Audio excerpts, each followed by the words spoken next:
Hi hello నమస్తే welcome to Rojamma vlogs. వేడి వేడి అన్నంలో వంకాయ శివంగి పులుసు వేసి ఒకసారి అలా కలుపుకొని ఒక ముద్ద నోట్లో పెట్టుకున్నామంటే రుచికైతే మతిపోవాల్సిందే. ఇంకెందుకు ఆలస్యం, నిగనిగలాడే వంకాయల్ని ఈ విధంగా కట్ చేసుకొని పక్కన పెట్టేద్దాం. ఇప్పుడు స్టవ్ పై ప్యాన్ పెట్టి గుప్పెడు వేరుశనగ పలుకులు వేసి వాటితో పాటుగా టేబుల్ స్పూన్ ధనియాలు, హాఫ్ టేబుల్ స్పూన్ జీలకర్ర, చిన్ని దాల్చిన చెక్క, అలానే ఒక 2 లవంగా, ఒక ఇలాచి, 4 ఎండుమిర్చి.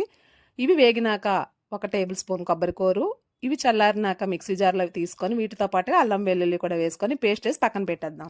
ప్యాన్లో 4 టేబుల్ స్పూన్స్ వరకు ఆయిల్ వేసి కట్ చేసిన వంకాయలు లైట్గా సాల్ట్ వేసి 5 నిమిషాలు ఉడికించుకొని తీసి పక్కన పెట్టుకున్న తర్వాత అందులోనే హాఫ్ టేబుల్ స్పూన్ జీలకర్ర, కట్ చేసిన ఆనియన్, పచ్చిమిర్చి ఇవి వేగాక గ్రైండ్ చేసుకున్న పేస్ట్, వీటితో పాటుగా టేబుల్ స్పూన్ కారం, హాఫ్ టేబుల్ స్పూన్ పసుపు, రుచికి సరిపడా సాల్ట్ వేసేసి ఒకసారి కలుపుకొని ఉడికిన తర్వాత 2 టమాటా గ్రైండ్ చేసుకున్న పేస్ట్ కూడా వేసేసి ఈ 2 పేస్ట్ మంచిగా ఉడికిన తర్వాత వంకాయలు కూడా కట్ చేసి వేపుకునేవి వేసేసి లైట్గా చింతపండు పులుపు వేసుకొని ఉడికేటప్పుడు కరివేపాకు, ఉడికిపోయిన తర్వాత కొత్తిమీర చల్లుకుంటే సరిపోతుంది.